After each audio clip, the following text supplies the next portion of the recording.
of about £100 million, and that represents the flow of cash to the startups, estimated to impact the British economy to the tune of about £1 billion. I would say that if you're an Israeli startup and we don't know each other, then please do feel free to reach out to me and we'll find some time for a virtual coffee, because in this world, that's pretty much the best that we get at the moment. I want to say that firstly, the reason that we're doing this as a meeting rather than a webinar is because we want this to be more informal. As David has said, for those of you that were there earlier, please do feel free to put questions into the chat. Stick up your hand, don't be shy, completely utilize and milk this opportunity. Don't sit, not understanding something or not following something, use the fact that we've got David here very kindly giving up his time for this webinar. To give you just a little bit of background, I put together this webinar series for those of you that aren't aware, because put simply, wherever we look at the moment, there is COVID, and as such, we've called this not another COVID webinar. We're aware that many health tech companies are continuing to innovate, irregardless of COVID. Perhaps, it's impacted you in some way or another, maybe directly on your business with fundraising, maybe it's making it more challenging to do things, maybe it's giving you an opportunity to pivot. But many of you are innovating in areas that has nothing to do with COVID. And given that part of my role and our role is to support the UK, both the public sector and the private sector, we really want to make sure that you have the tools to be able to do so. For those of you that aren't too familiar, the UK's National Health Service is the largest healthcare provider in the world. It's responsible for more than 60 million patients. It is overburdened, underfinanced, in desperate need of innovation. Just to say that we're going to be running one of these webinars every 2 weeks. There's another 2 in the series running until mid-August. So without further ado, I will hand over to David Stone of Kaleidoscope, who will introduce himself and take it away. Thanks, David. Thank you, Sam. So good morning, everybody. Let's just find out why that didn't work. So yes, my name's David Stone. I work for a company called Kaleidoscope, and we are specialist consultants in data protection law in health. We write national policy for the NHS, and we support companies mainly in Israel, but also in the USA and a couple in China. So we do work around the world, and we have worked in all parts of the world. And in Israel, you might be familiar with some of these Israeli companies we work with. Healthyio is probably the biggest. They're a very successful business, and we've been working with them for about 4 years now. And they've been particularly successful in the UK. And as pulling together this presentation, I contacted my friends at Healthyio, and I asked them if they were starting again as an Israeli startup, what would they tell themselves? What do they want us to tell you about selling to the NHS in the UK? So some of my presentation is based on direct experience of Israeli companies selling to the NHS, and so I thought that'd be more useful for you. One of the first things you need to know is there are no absolute rules. Anything I tell you, anything you read, anything anybody else tells you, there will be exceptions to the rules. So there are no, as I say, there are no absolute rules. And often, I mean, part of the reason we've called this Schrodinger's cat is that when you approach an NHS organisation to introduce your product to them and to try and get them to engage with you, you cannot predict what that response is going to be. Every organisation works differently, and one of the complaints that Healthyio, or the comments that Healthyio put forward, is you have to be prepared for that variation, and you'll build up your understanding over time so that next time you approach somebody, you hopefully will be able to answer their questions, but almost inevitably they will come up with something new. So part of this is that learning journey, and I'm hoping through my presentation this morning to help you be prepared for some of those questions right up front so that you've got much more of your much more readiness. So I've just got 3 sections really. I'm going to take you through the landscape because it's helpful to understand that and to understand how fragmented some of it is, and so you can understand when it comes to introducing your product to the NHS, what hurdles you're going to have to go over to reach the market, and then I'll explain how that plays out in data protection laws, and then some things that are true and some things that are not true that you will probably encounter when you're engaging with the NHS. But first of all, we'll look at the landscape. And one of the things to consider about the landscape is outside of the US in terms of English language health tech markets. As Sam says, the UK is the biggest in the world. It has the biggest single health service. But as I said at the outset, there's no such thing as a universal truth. And the NHS is far from a single health service. But we'll look at that a bit more.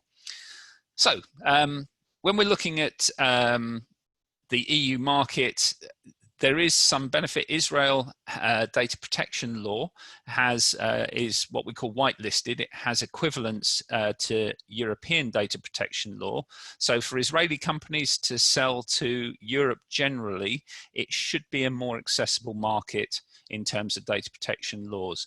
There are some variations, which we'll talk about, but as a general rule, in terms of general understanding about how patient data is handled, Israeli data protection law, as I say, is pretty much on a par with European data protection law. So it should be an easier market to access, and certainly than the US, where you have a much greater variation around how patient data is handled, although there is some direct mapping between HIPAA and the FDA requirements and the European law. When we talk about Europe, we don't just mean the European Union. The European data protection law applies to the European Economic Area, and that includes countries that are not part of the European Union. So it includes most of Scandinavia at the top there, including Iceland, and right down through many of the Eastern European countries. So there's it's as I say, it's a very big market, and it includes much more than the European Union. So when we talk about the UK, just to be clear, so I'm actually going to focus on England, but just looking at the British Isles, that includes Ireland. Ireland's health market is very similar to the UK market. They do have some slightly different laws around how patient data is handled, particularly in research. But generally, the British Isles includes Northern Ireland. But today, we're looking at the United Kingdom. And in the United Kingdom, as you hopefully know, is made up of 4 different countries. And those 4 countries have different laws. So when I go into detail in the next section, I am going to be talking specifically about England, but I thought it was worth just highlighting that the markets do include these other countries as well, but they do have slightly different approaches. And if after the session, I'm not going to go into it today, but if anybody's got any questions about Scotland, Wales and Northern Ireland, I also work in those countries and can tell you more detail, but not for today's session, because I'm going to focus on the largest market. And then people talk about Great Britain. I've highlighted Great Britain there just it's part of the sort of complexity that we sit around, that Great Britain is different to the United Kingdom, which is different to the British Isles. So this is a big market. I've tried to reflect the health economies in those markets to give you a feeling for scale. I don't know how that compares to the Israeli market or to other markets, but certainly England as a single market with 140 billion pounds per annum budget is quite an attractive market for many health tech companies.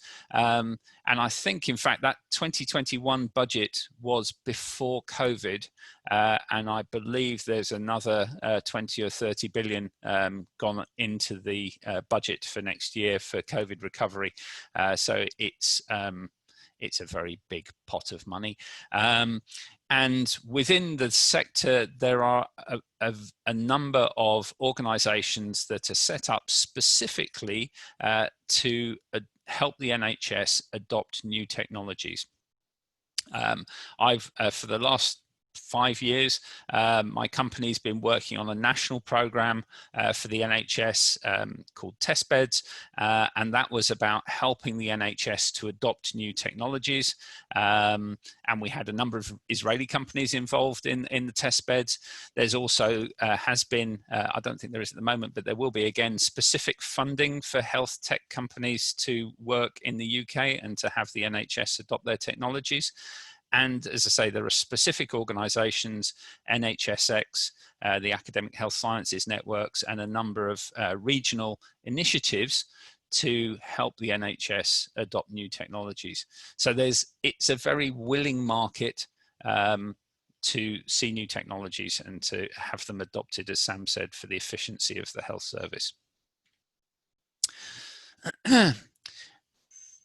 Broadly speaking, the way that the English health service is established is you have obviously the patients and the public at the centre of everything we do, and then you have the provider organisations that sit around them.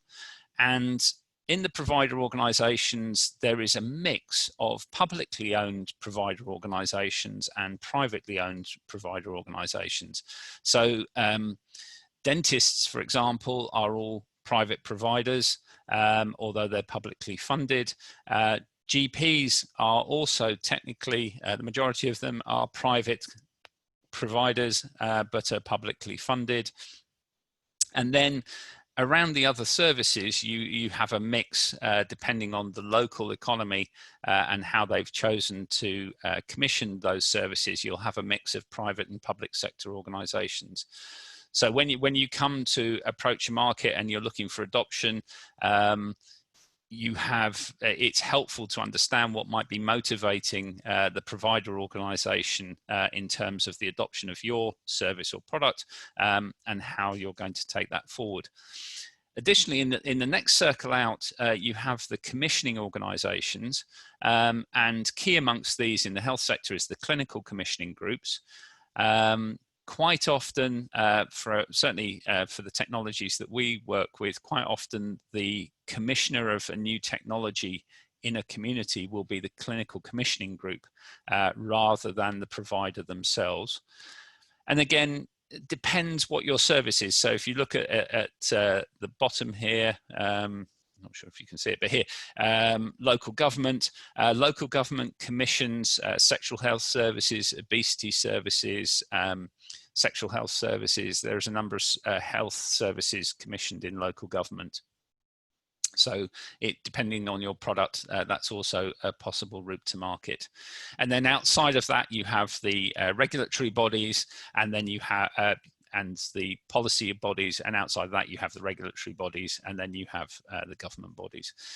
So the structure of the market is reasonably complicated, I suppose, for a single country. But when you get down to the detail that sits behind that, the NHS in England, with approximately 1.3 million employees, it has over 20,000 organisations that make up the health sector. Compare that to Scotland. Scotland has approximately, I think it's about 500 organisations. So in terms of scale, England is a much more fragmented market, but it treats a lot of people. And you can see that there's, I've put some sort of scale on there for the number of hospitals and GP practices, etc. So depending on your route to market, you will need to understand how you're going to reach those organisations. And one of the it comes up later in the presentation, but one of the things that Healthyio fed back was that every time you find a new prospective customer, they want to do a trial. They want to test for themselves how your technology is going to provide a benefit, either a health benefit to patients or in terms of efficiencies and financial savings. And despite the fact that you may have done that elsewhere and had your product adopted elsewhere, Healthyio fed back that every time they sell it, they want to do a pilot. They won't just simply adopt a technology. And based on my experience, that's because different organizations across the health service adopt technologies in different ways. And quite a lot of the time, it's not about the technology, it's about the people in the organization changing the way that they behave. And that's the biggest challenge that the NHS has. So it can be challenging. There are people who will help you reach those markets, particularly Sam and the Tech Hub team in the embassy in Tel Aviv, and they open up opportunities and arrange and facilitate engagement with the NHS and help you with that. And there are other exhibitions and conferences where you'll have those opportunities. Well, there were in the past. I assume they will reappear in the future.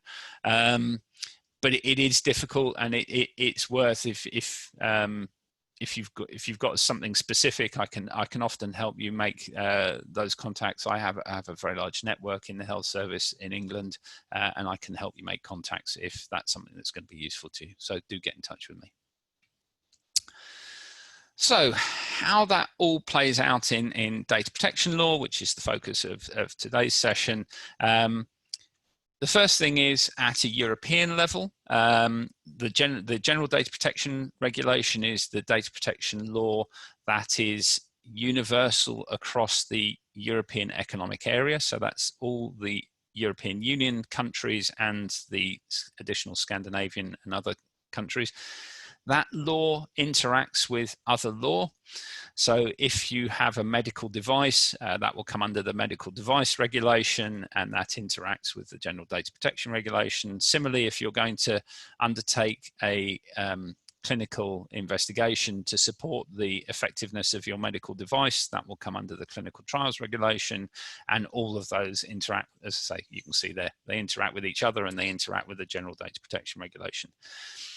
But it would be a mistake to think that satisfying the General Data Protection Regulation is going to get you through the door in any particular country. I can tell you now that every country in the EEA has different rules that apply to patient data. So it's all very well looking at the General Data Protection Regulation, which we will look at in a moment, and thinking, oh, well, I satisfy all those requirements, because when it gets down to each country for their health data has slightly different requirements. And in the General Data Protection Regulations, GDPR, it talks about derogations, and those are the facilities in the law that let every country slightly vary the requirements. And there are more derogations around health data than there are around anything else. So just be aware that does make a difference. So in the UK, there is the Data Protection Act, which incorporates the General Data Protection Regulation, and that is privacy law. And in the UK, we do not have a legislated law of confidentiality. So you can satisfy the law around privacy, but you also have to satisfy the duty around confidentiality, and that is different. That isn't well documented in any of the guidance, but it is a very powerful law, and we have seen in recent years a number of very large government initiatives have failed and been abandoned because they failed to address the duty of confidentiality. So the fact that it is unlegislated law doesn't make it any less powerful. So when you're designing your interaction, I mean, it depends whether it's an app. So if you have an app-based technology, or you have a browser-based technology, or you've got a device which stores patient data, however it plays out across your product or service, you do have to consider both the data protection law for privacy and the common law duty for confidentiality. Additionally, depending on how your product works and how your service works, you may also have to consider the Human Rights Act. So the Human Rights Act embodies the human right to privacy and gives additional protection from interference of that right by government bodies. And when you're selling to the NHS has an additional duty around that human right to privacy. So there are various, that plays out in various ways. So when you're looking at large data sets, particularly in England, there is what's called the national opt-out. And that is where anybody in England can go and record their preference for how their data is used outside of the setting where they've received their care. And all of the other data sets have to respect the national opt-out, and you have to have an API or a link into the national opt-out database. So if your product or service relates to large data sets, so if you're creating real-world evidence databases for research, or you've got some product that links lots of data sets together to help deliver joined up care, any of those types of services, you'll have to consider the Human Rights Act and the right to opt out. And then finally, you've got other law.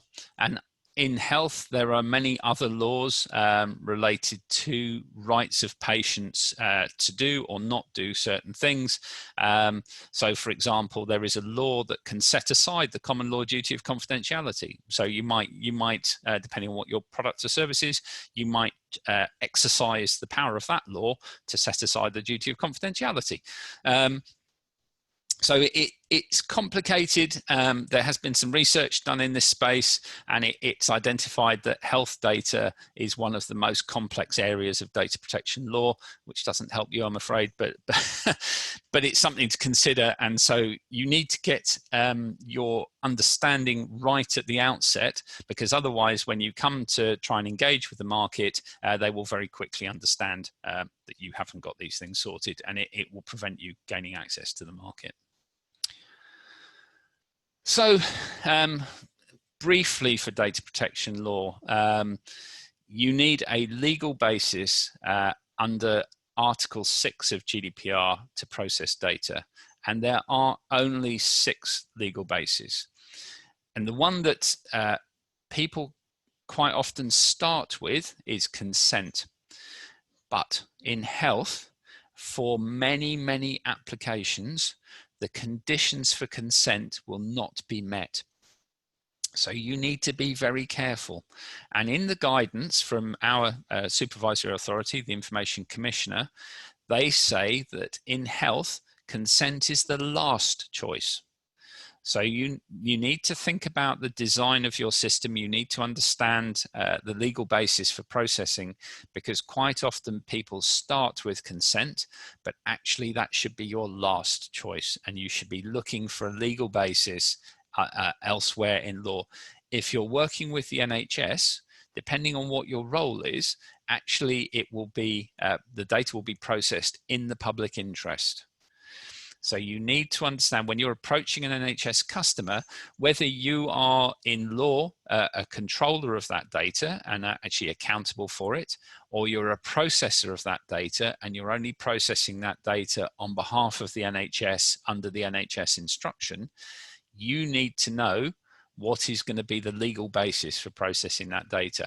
It may be consent. I mean, I'm not saying you exclude that as an option, but when you process on the basis of consent, then the people have rights around what happens to that data that they don't have when you process on different legal basis. So it's really important to get that right at the beginning, and we see quite a lot of people coming to market, not just from Israel, but from other countries as well, where they talk about consent, and we have to make sure that they stop talking about consent because it's not applicable. Additionally, when it comes to health data comes under another category. It's called special category data. And for special category data, you have to have an exemption. The law actually says you are not allowed to process special category data, which includes health data, sexual life, mental health data, unless you have an exemption. And here you can see the list of exemptions. Again, the first one is explicit consent. And sometimes you will process on an explicit consent basis, but often if you're providing to a health body, they will have a health purpose under H. You could also have a public health purpose if you've got a COVID type product, although we're not supposed to be talking about COVID today, that might come under public health. And if you're undertaking research, obviously that comes under the research purpose. And to give you an example, Healthyio, who many of you may have heard of, they have multiple routes to market. And in Healthyio's routes to market, in one route, they're a processor, and their customers process on the basis of health purpose. And in another route to market, they're a controller. And when they're acting as a controller, they do process on an explicit consent basis. So in the UK market, as I say, Healthyio has two routes to market, and depending on their route to market, their lawful basis changes. So there is this relationship then between your route to market and how you control the data, and then what your lawful basis is.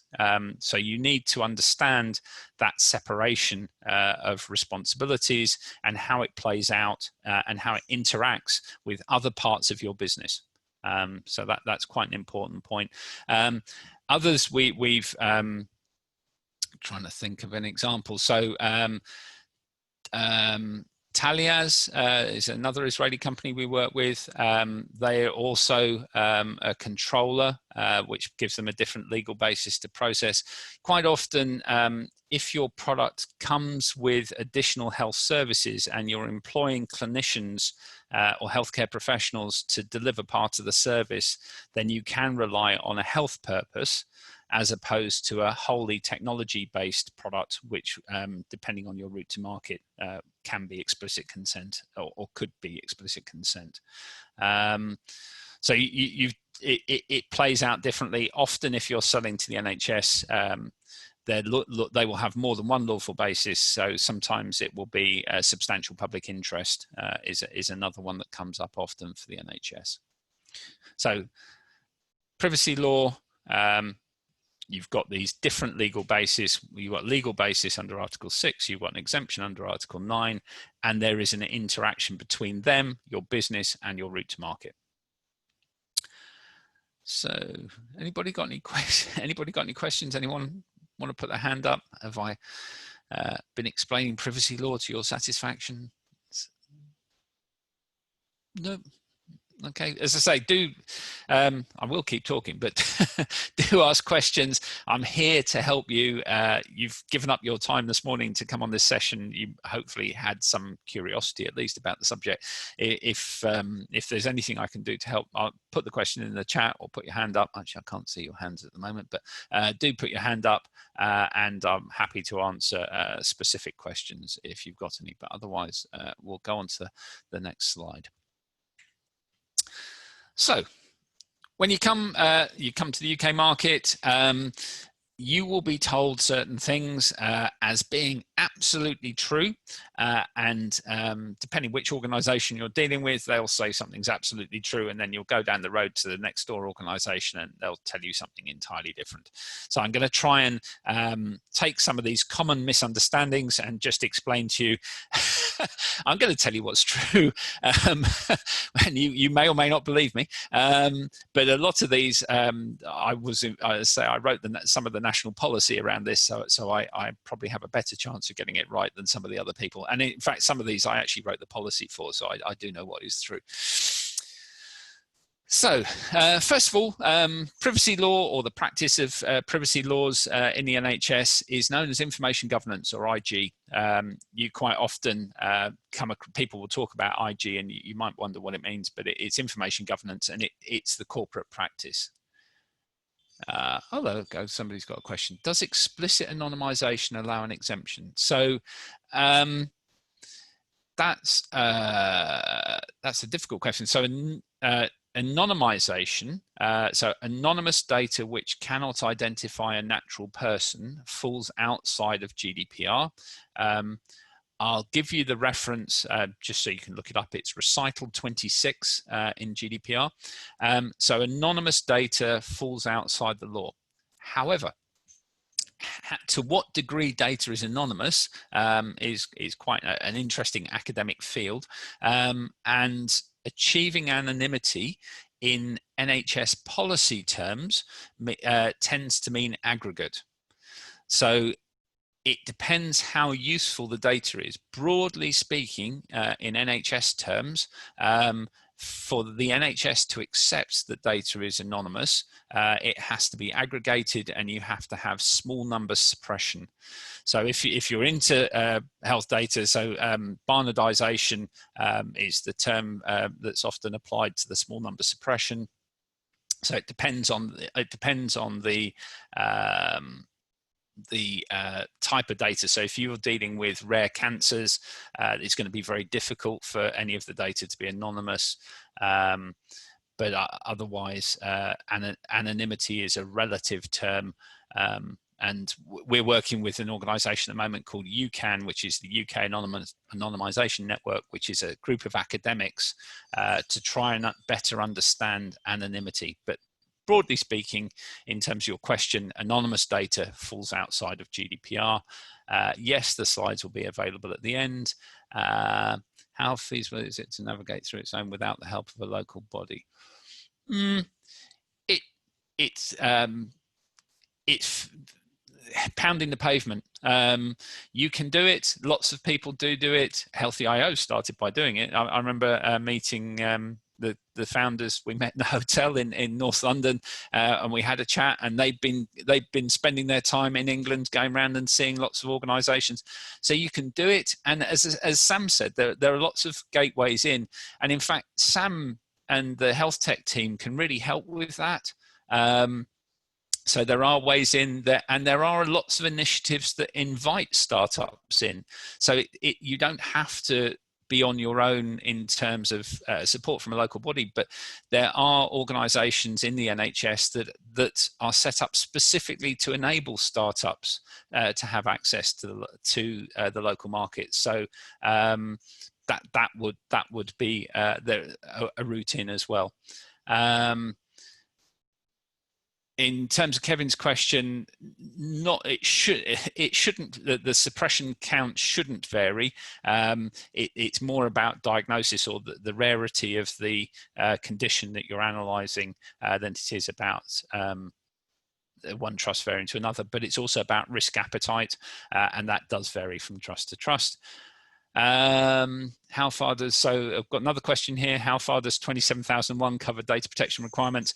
27001 as a governance regime means you consistently approach things. It doesn't mean that your risk appetite in terms of 27001 is going to be assured. And if you look at some of the biggest fines that there've been under the general data protection regulation, so British Airways, Marriott, I think Marriott was fined £90 million and British Airways was fined £110 million.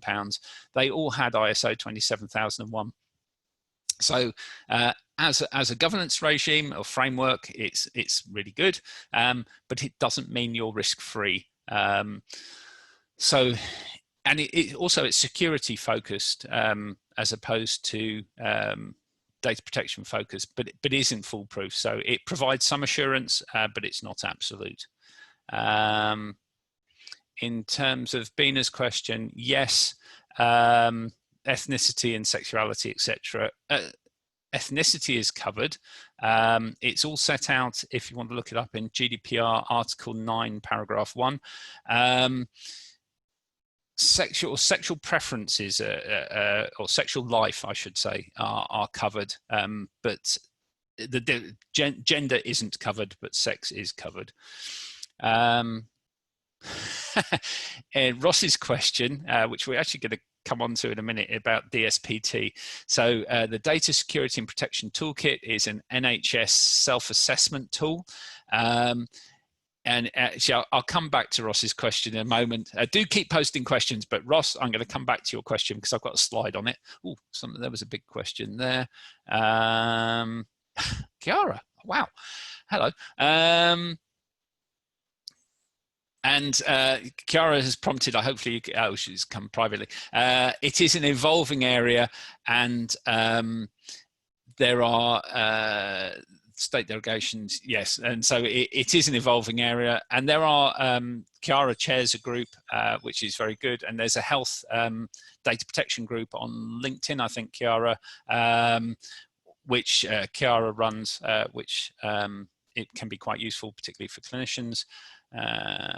Yes, ISO 13. So the link between ISO, Kevin's posted a question about the link between ISO 13485, 27001, etc. So certainly in the medical device regulation, so if you're an Israeli startup and you're looking at medical device regulation compliance, then you will comply with 13485 and possibly 27001. But if you look at the slide I showed near the beginning, the linkage between the medical device regulation and the general data protection regulation, we don't see many of the CE marking bodies actually looking at that. And we know from working with some of the organizations that they get the CE marking and they think they're satisfied. But in fact, like Healthyio, your route to market changes your legal basis under GDPR, and therefore having a CE mark isn't any assurance that you've met the data protection regulations. So just going back to the slides, keep posting the questions and I will come back to them, just going back to the slides for a moment. So as I say, information governance, every trust will have an information governance manager. They will also have a data protection officer, which is a statutory role. And sometimes it's the same person, sometimes it's a different person. But it's worth asking if you're engaging with a new client, that your client isn't always very good at complying with their own policies and procedures. So if you're confident about your compliance and you don't want to get a hold up in the decision making around the procurement of or the buying of your product or service, then it's worth getting that out front. So if you're ready, and normally you will have a document called a data protection impact assessment, which sets out how you comply with the law and what the risks are around your processing activity, then you can present that to your clients early, and that should remove barriers to the client adopting it. Now, strictly speaking, it is the role of normally the client, if they're the controller, it's the role of the controller to produce the data protection impact assessment. But I can tell you from experience, clients are very happy when you produce that sets out your legal compliance, because it ticks a box and they'll stop asking questions about some of these things. So it is worth investing early in getting your data protection impact assessment sorted out. It also helps you understand how you're complying with the law. It's a very useful process. And certainly for our Israeli clients, quite a lot of the work we do with them is helping them produce a data protection impact assessment, and in the course of that, establishing their compliance with the law. But you do need to be prepared. And Chiara's posted a link up there for the LinkedIn group, so that's useful.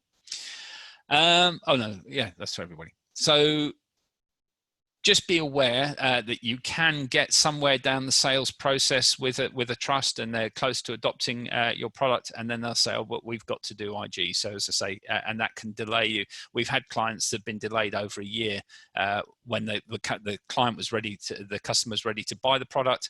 It's taken over a year for them to get their IG sorted. So you know, be careful, be aware, and get it sorted early. Another myth in the NHS is you have to have an N3 connection. N3 is the NHS's private network, and it is a myth that every organisation that handles patient data has to do this across N3. It used to be true. It hasn't been true for about 10 years, but very, very often you'll be, particularly if you're selling to hospitals, they'll say, oh no, you've got to go across N3. It isn't true. It is true you can't have an N3 connection outside England, but really, I've got in writing from the body, the NHS Digital, which is the owner of the N3 network, I have in writing from them that within 5 years N3 will be gone, but it can cost you 20 or 30,000 pounds a year to have an N3 connection, and it isn't worth it. And you might have to have a bit of an argument with the customer to make sure they're clear that you're not required to have it anymore when they're absolutely positive you are. And it's then up to you whether you want to have that battle. Depends on the size of your contract, whether £20,000 a year is a lot of money or not very much money. So some very big contracts, you might decide, oh, we're just going to spend the money rather than have the argument. If you want help with that, because I hate it when the NHS gets these things wrong, you can contact me and I will try and enable that discussion with the NHS body, because actually that's one of the things where I personally wrote that policy, so I absolutely know what it is, and I can help the NHS body understand that it isn't a requirement anymore. It is true, somebody was asking a question just now about the Data Security and Protection Toolkit. I said I had a slide about it. So this is an annual submission. It is true that it is an NHS policy,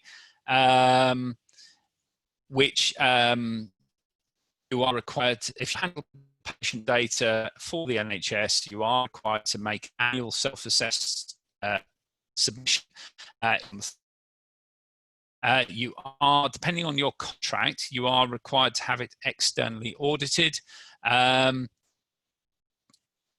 Sorry, just going back to Ross's question. Yes, that includes, sorry, I was using the old term. I do mean the Health and Social Care Network. You are required to do this annually, and the requirements change every year. If you are doing the right thing already, you shouldn't have to generate evidence in your activity to satisfy the toolkit. So the toolkit is a set of questions, and you have to provide evidence that you are undertaking activity in a particular way.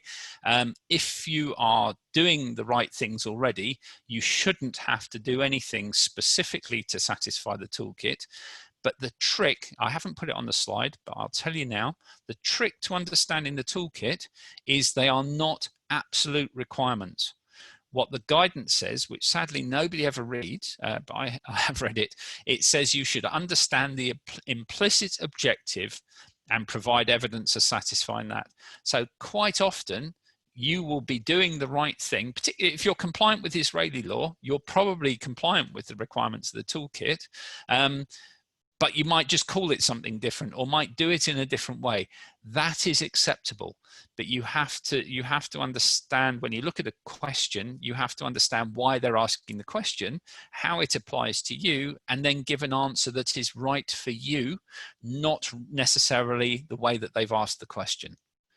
So we help lots of organizations complete their DSPT annually, and we get quite often we get exemptions from particular questions for people, because there's over 30,000 organizations complete this assessment every year, and it can't be right for every organization. So quite often we can get in touch with the body that administers it and explain why it doesn't apply, and they will give us an exemption. So it is worth looking at that, but it is a true fact of NHS policy that you are required to complete it annually. And in order to access the DSPT, Data Security and Protection Toolkit, you need an ODS number, and you have to apply to get an ODS number. And then exemptions for DSPT. So somebody asked a question earlier on, or in fact, a couple of people have made the point about ISO 27001. ISO 27001 does exempt you from many of the security requirements in DSPT. So it's worth having a look at that. And it is government policy that organisations providing services to the public sector should be certified to Cyber Essentials, which Cyber Essentials is like a security, it's like a cut down version of 27001 aimed at small businesses. And that costs £300 a year, and again is a self-assessment tool. You go online and you answer the questions. So that is a low standard. Sadly, I can tell you the NHS isn't very familiar with Cyber Essentials. The NHS tends to focus on DSPT. So even though DSPT is often a lower standard, if you go to the NHS and you say, I've got a satisfactory data security and protection toolkit submission, they are very happy and they'll understand that better than 27001 or Cyber Essentials. So just be aware it's a game and you need to know how to play it. So I've already mentioned this, that your route to market will make a difference. Healthyio, in fact, Healthyio, interestingly, they're, depending on what partnership they're in, they're a controller, a joint controller and a processor in different routes to market. So they've just set, I don't know, it's a breach of confidence. They've just set up a new service in partnership with another company where they're joint controllers. In one of their routes to market, they're a controller. In another route to market, they're a processor. So it's really important to understand your relationship in these things, and it can make a difference. And it makes a difference to your documentation. And it's important from an NHS point of view. They will try and find a document to fit a relationship. If you already have one, they're quite often happy to sign your documentation. And one of the feedbacks I got from the internal counsel at Healthyio is she said, I've never had a problem. And that's because she hasn't got a problem because she did loads. We did really probably a year of work with Healthyio before they really fundamentally got into the NHS market, and they haven't got a problem because we did all the work. If you come to the market having not prepared that work, then you're more likely to have a problem. So it was quite amusing of the people I spoke to there. She said, oh, well, there's no problem. That's because we did loads of work. So yes, and just be aware the law might require you to appoint an agent or a representative in the UK. So in the data protection law, and in fact in all those laws, the medical device regulation and the clinical trials regulation, each one of those regulations requires you to have a representative in Europe if you're from a country outside Europe. So depending on whether you're caught, it comes under Article 27 of GDPR if you want to look it up.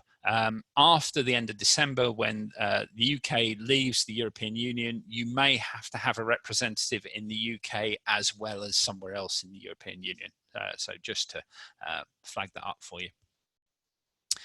And then getting towards the end now, because we're going to have 10 minutes of questions.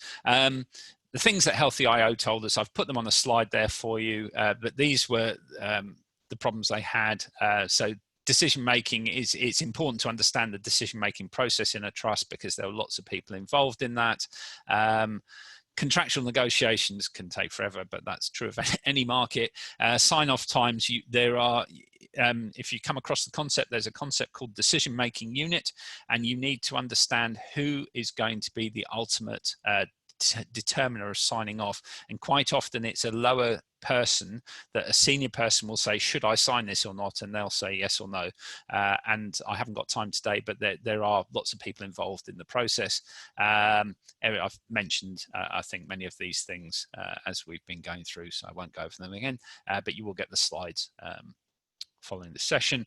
And then, as I say, things you really need to know is what is your role? And from that will spring a number of things. And then finally, don't believe this won't happen to you. One of our Israeli clients, they have a medical device. It's CE marked through a German regulatory body. They only sell their product in England, but their regulations satisfied because it's European. They went to a German body to sign off their product, and they have been required to provide evidence of compliance with GDPR, and they were selected because they were they're registered in Germany. Germany and Spain are very active in proactively looking at people, so you don't have to do something wrong. They might come and find you anyway and require you to provide evidence of compliance. So don't think it won't happen to you. It's not something to be taken lightly. So we have, there's some questions I haven't answered yet in the chat, but if you want to ask any questions, please go ahead. But the one that I haven't answered, is there a list of reimbursement codes that I can see my product fits in? So yes, and in fact, actually, looking at what you've explained your product to be, there is some specific funding for that type of product at the moment. So if you go on to a website for UKRI, UKRI has a pot of money at the moment that the government is investing in healthy aging products and services, and there's funding for technology startups in partnership with the NHS. So that that's a there are reimbursement codes, but there's also, particularly for your product, there's specific funding at the moment. So it's worth looking at UKRI. I can't remember what, there's lots of pots of money on there. I can't remember what the deadline is for that application, but it's definitely worth looking at that and seeing whether you can access any of that funding. Yes. Sorry, go on. David, I'd like to ask a question. I'm aware that this is perhaps a bit of a piece of string question. But in your experience, where do companies most commonly trip up or get wrong, or what do they underestimate is going to be either a challenge or how long it's going to take? I think that based on what the feedback we've had is they underestimate the cost. It's not to produce a data protection impact assessment and to go through that process thoroughly, to have the documentation ready. It's not, I mean, I'm not saying it's shatteringly expensive, but they don't budget for it. So and we've had that feedback from, and it's not just us, but we've had that feedback from a number of clients that they hadn't thought about data protection. They hadn't built it into their product. And sometimes we advise them of changes they need to make to their product and processes within their product or their data infrastructure, because you've got to, there's a concept in GDPR about privacy by design and privacy by default. You have to design privacy into your product, and they just don't think about it. They'll have a product which is going to help people with, I don't know, whatever, some particular disease, and they're really enthusiastic about how this is going to change people's lives and it's going to be absolutely amazing, and it potentially will be, but they haven't designed privacy in. And when it comes to it, it costs it. Then they're not prepared for that cost and also the time involved. So in the example I gave before of the Israeli company that's been contacted by the German regulators, they've had to undertake penetration testing using, they have to use CREST approved testers, and that's they hadn't budgeted for that. As it happens, the testing, they were pretty sound, but the German authority required evidence of the testing, and that was an additional cost they hadn't budgeted for. So somebody's asked a question there. So it's just Shay, if you email, my email address is on the slides which you'll get. I'll send you a link to the specific fund I was talking about. So just Jaspreet's question, do I see signs of harmonization? I do. To be honest, I've been doing this for 15, almost 20 years now, and I would like to say yes, but really nothing has fundamentally changed. Is there divergence? No, but there's not consistency, and it's the inconsistency that we see that in the feedback from Healthyio, that was one of their frustrations, is that every trust you go to will require something slightly different. Every procurement framework, so you can, to make it easy for the NHS to adopt your product without having to go out to tender because of European procurement rules. You can get onto procurement platforms, but every one of those has slightly different requirements. So I would like to say yes, but really the answer is no. Is the timescale for no? In answer to Ross's question, it's risk-based, but we would expect it to be annual. But if you have a fundamental architectural change, you should redo penetration testing. And just out of interest, if you're platforming on AWS or Azure or Google, they have got documented processes for penetration testing. Don't undertake penetration testing without going through their process, because they'll see it as an attack, and they get very upset if they're attacked in that way. In answer to Kevin's question, yeah, share away. I don't really mind. You can share it with anyone you like. So, have I missed anybody's question? Has anybody got a hand up? Nope, I don't think so. So, Sam, do you want to? Yeah, I mean, David, firstly, thank you very much for that. That has been very thorough, interesting. I've learned a ton. And I'm really very grateful for you, coming this morning and sharing some of your wisdom. And to all of the attendees and participants who came, thank you very much. I hope it's been of value to you. We'll be sending out an email later today or tomorrow with a link to the slides and a recording of this, along with a feedback form. And we would very much like you to fill in the feedback form, please, because that is how we are able to work out, how on point we are with delivering content that is of value. The only other point I'd like to say, as David has pointed out, is that we are here in the embassy, the Tech Hub, along with the Department for International Trade, who can also help you in the UK in a different way. So please do feel free to reach out to any of us if there's anything that we can help you with. And just to, again, thank you, David. Thank you very much for giving up your time. No, it's a pleasure. Thank you. Thank you, everybody. And do feel free to reach out to David and his team and engage with them. That is, what this is all about. Wonderful. Thanks very much, everybody. Thank you, everybody.